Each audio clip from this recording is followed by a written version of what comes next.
नमस्कार मित्रांनो, शब्दस्पर्श या चॅनलवर तुमचं पुन्हा एकदा स्वागत. आजच्या कथेचं नाव आहे खेळ पाठशिवणीचा. लेखन ॲडव्होकेट शरद घाडगे. कथा सुरू करण्याआधी जे कोणी या चॅनलवर पहिल्यांदा आले आहे त्यांनी पटकन चॅनलला सबस्क्राईब करून घ्या. चला तर मग वेळ न घालवता कथेला सुरुवात करूया.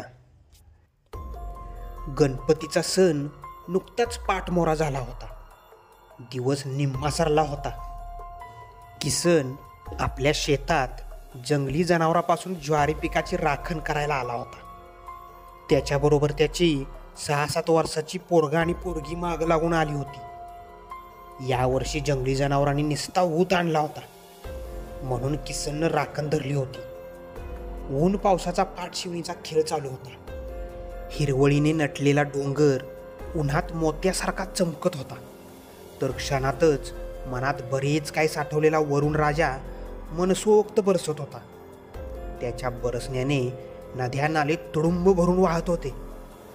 किसन आपल्या खोपीत बसून वाऱ्यावर डोलणाऱ्या पिकाकडे कौतुकानं बघत होता.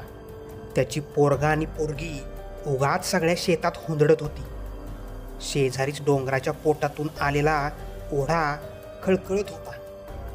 ओढा बराच खोल होता. पावसात तर तो तुडुंब भरून वाहत असे.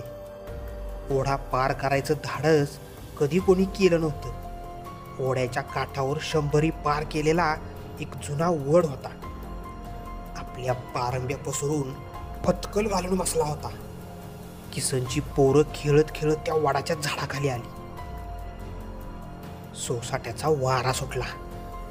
महाकाय वड गदा गदा हलत होता. जणू काय तो पोरांना जवळ बोलावत होता.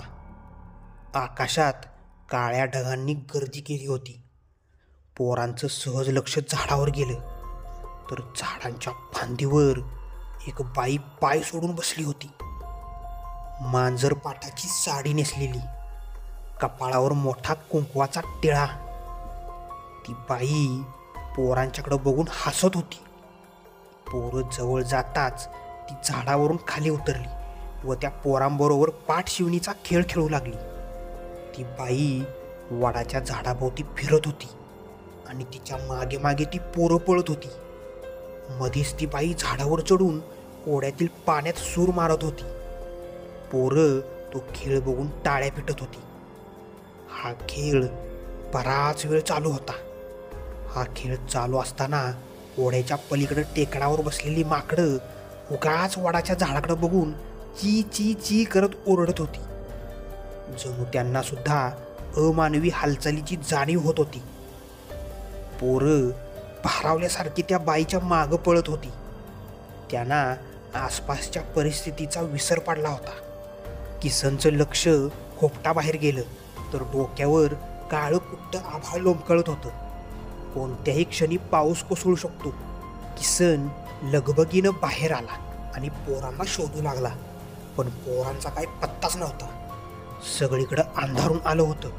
किसन शोधून शोधून थांबला. पावसाला पण सुरुवात झाली होती. हाका मारून किसनचा घसा कोरडा पडला. पण पोरांचा ठाव ठिकाणा नव्हता. किसन आता रडकुंडीला आला होता. पावसाची रिपरिप आता वाढली होती. अंधार आता दाट पडला होता. पायाखालची वाट दिसत नव्हती. वस्तीच्या बाजूला कुत्री भेसूर आवाजात रडत होती. किसननं आता घरची वाट धरली. ओढ्यावरचा महाकाय वड मात्र पाऊस अंगावर घेत एकटाच निश्चल उभा होता, उरात एकटेपणाचं दुःख घेऊन. किसन घरी आला. गावात दिवे लागणी झाली होती. पावसाने रौद्ररूप धारण केलं होतं. जणू काही त्याचं किसनबरोबर मागच्या जन्मीचं वैर होतं. किसनची बायको हिरी घरात बसून किसनचा आणि तिच्या 2 काळजाच्या तुकड्यांचा कानोसा घेत होती. एवढा कोसळणारा पाऊस सुद्धा तिला ऐकू येत नव्हता. तिचे कान आतुरले होते पोरांचा आवाज ऐकायला आणि दुर्दैवाने तेच तिला ऐकू येत नव्हतं. मनात नको नको ते विचार येत होते. तेवढ्यात घरातल्या खंडाला चिकटलेली पाल चुकचुकलीच. गेलं मडं मेलीचं असं म्हणत ती पालीच्या नावानं बोटं मोडू लागली. तेवढ्यात दार वाजलं. तिने पळत जाऊन दार उघडलं तर दारात किसन उभा होता. त्याने हिरीला ढकललं आणि घरात जाऊन पोरांना हाका मारू लागला. पोरं कुठं आहे ती? रडक्या आवाजात किसननं विचारलं. हेच मी तुम्हाला विचारत्या. हिरीनं उलट विचारलं. म्हणजे पोरं घरात आली नाही ती? अरे माझ्या कर्मा. किसन डोकं धरून खालीच बसला. हिरीनं तर मोठ्यानं टाहो पडला. ओरडून ओरडून हिरीला ग्लानी आली होती. किसन पळत बाहेर आला. त्याने ओरडून ओरडून लोक गोळा केली. लोकांना किसनने सगळं सांगितलं. तसं लोकांनी कंदील काट्या हातात घेतले, अंगावर इरली घेतली आणि लोक किसनला घेऊन रानात गेली. मोकाट वारा मारुतीच्या देवळाला धडकून परत येत होता. देवळाचा वाऱ्याने धडधड वाजणारा पत्रा उरात धडकी भरवत होता. त्यात भरीस भर म्हणून देवळामागं कुत्री बेसूर आवाजात रडत होती. तरी मेहरबानी पाऊस आता कमी झाला होता. सगळी लोक दगड गोठे चिखल तुडवत रानात निघाली होती. दगडावरून पाय घसरून लोकांचे पायाचे गोटे सालपटत होते. कळ मस्तकात जात होती. लोक त्याकडे दुर्लक्ष करून पुढं जात होती. आता लोक ओढ्याजवळ आली. ओढ्याचं उसळणारं पाणी कानावर येत होतं. वडाचं झाड एकटंच निश्चल उभं होतं.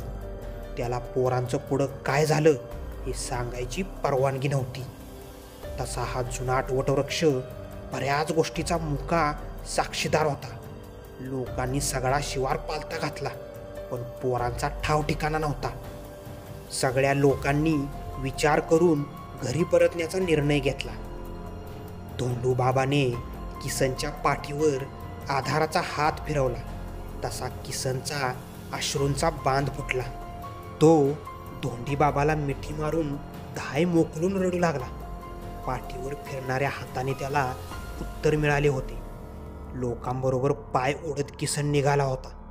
लोक आपसात कुजबुजत होती. पोरं ओढ्यानं खाली धारायला लागली असतील. लांब नाहीत जाणार, गावाबाहेरच्या डोहात सापडतील सकाळी. लोक किसनला घेऊन घरी आली. किसनची बायको मोकळ्या हाताने परतलेला नवरा पाहून हाणून बडवून घेऊ लागली. किसन धरणीवर डोका आपटत होता. शेजारच्या आयाबायांनी 2 घास खाण्याची लय विनवणी केली, पण दोघांनी पण पाण्याचा घोट घेतला नाही. घरावर मरणकळा पसरली होती. हिरी ग्लानीत पोरांच्या नावाने बडबडत होती. कशी बशी रात उजाडली. रातभर जागणारी लोक डोहाकडे जाण्याचा विचार करत होती. तेवढ्यात यारवाळी उठून वैरणीला गेलेला हनुमा पळत आला. किसनच्या घराकडेच येत होता. हनुमाला धाप लागली होती. तो फक्त पोर पोर असं म्हणत होता. लोकांना वाटलं पोरांचं मृत शरीर सापडले. धोंडी बाबा तुकाला म्हणाला, 2 पोती घ्या, एकात बसणार नाही. तसं हनुमा हातवारे करत म्हणाला, पोरं जिती आहे ती. वडाच्या झाडाखाली गारटून बसली होती. तशी लोक पळतच गेली, तर वडाच्या झाडाखाली पोरं गारठून गुडघ्यात डोकं घालून बसली होती. पोरांना उचलून घरी आणलं. किसन हर्षवायू झाल्यासारखा नाचतच होता. हिरी पोरांना पोटावर घेऊन पटापट मुकं घेत होती. पोरं तापाने फणफणली होती. त्या पोरांना रातभर कुठं होती हे आठवतच नव्हतं. त्यांना फक्त आठवत होतं ते पाठ शिवणीचा खेळ आणि ती अडोळकी बाई. किसनच्या पोरांचा ताप उतरत नव्हता. डोळ्यांवर झापड येत होती. म्हणून कुणीतरी जाऊन जनी म्हातारीला बोलावून आणली. 90 पार केलेली जनी म्हातारी अजून काटक होती. जडीबुटी देणे, विंचवाचं विष उतरवणे, नजर काढणे असली सगळी कामं म्हातारी करायची. म्हातारीच्या हाताला गुण होता. म्हातारी लगबगीनं आली. पोरांना बघितलं. त्यांचं डोळं हाताची नाडी बघितली. म्हातारीनं हातात पाणी घेतलं आणि डोळे मिटून काहीतरी मंत्र बडबडू लागली. मंतरलेलं पाणी तिने पोरांच्या अंगावर टाकलं. तसं पोरं झटकन उठून बसली. सगळी लोक आश्चर्याने बघू लागली. तर जुनी लोक म्हातारीक तोडगा निघतोच असं कौतुकानं सांगू लागली. पोरांना झपाटलं होतं. पोरं घावली कुठं म्हणायची? म्हातारीनं विचारलं. तेवढ्यात हनुमा बोलला, ह्या जवळच्या वडाखाली गावली. मला वाटतच होतं हे काम त्या पारीचंच आहे. बारकी पोरं खेळली होती. पोरात जीव अडकला होता त्या बिचारीचा. नशीब बलवत्तर म्हणून पोरं परत आली. कोण पारी? हनुमान आणि तुकानं एकाच सुरात विचारलं. जनी म्हातारी धीर गंभीर आवाजात सांगू लागली. त्या गोष्टीला बघा लई वर्ष झाली. मी आता नुकतीच लगीन होऊन या गावात नांदायला आली होती. त्या येळेला पारी इनामदार वाड्यात दोन्ही भांडी करायची. घरची परिस्थिती लई हालाकीची होती. तिचा नवरा पिलेगात खपला, पण जाताना 2 पोरं पदरात टाकून गेला. 2 पोरांना काय खायला घालायचं म्हणून ती दोन्ही भांडी करू लागली. इनामदार वाड्यात कामाला राहिली. त्या वर्षी पावसाला लई ऊत आला होता. उभा कोसळायचा निसता. 4 दिवस माणसांची तोंड दिसत नव्हती. त्या दिवशी पण असाच पाऊस कोसळत होता. 4 दिवस झालं तिच्या आणि पोरांच्या पोटात काहीच नव्हतं. म्हणून पारी उभ्या धारत इनामदार वाड्यात गेली. मालकीनबाई काहीतरी देईल या आशेवर.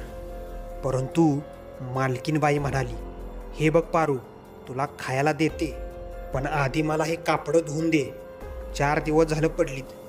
तसं पारीनं चकार सबूत न काढता कापडं धुयाला गेली. त्या दिवशी ओढा दुतंडी भरून वाहत होता आणि तेवढ्यात त्या बिचारीचा पाय घसरला आणि लागली ओढ्याला. पाण्याच्या भोवऱ्यात खोल खोल ओढली जात होती. मरताना सुद्धा तिला आठवत होतं ती भुकेने व्याकुळ आपली पोरं. गावातील लोकांनी लई शोध घेतला. तवा कुठं 2 दिवसानं तिचं पिरेत सापडलं. तिला तिथंच वडाच्या झाडाखाली पुरलं. बिचारीचा जीव पोरात अडकला होता. इकडं तिचं लहान पोरगं रडायला लागलं की मोठं पोरगं त्याला थोपटत म्हणायचं, आई कामावर गेल्या.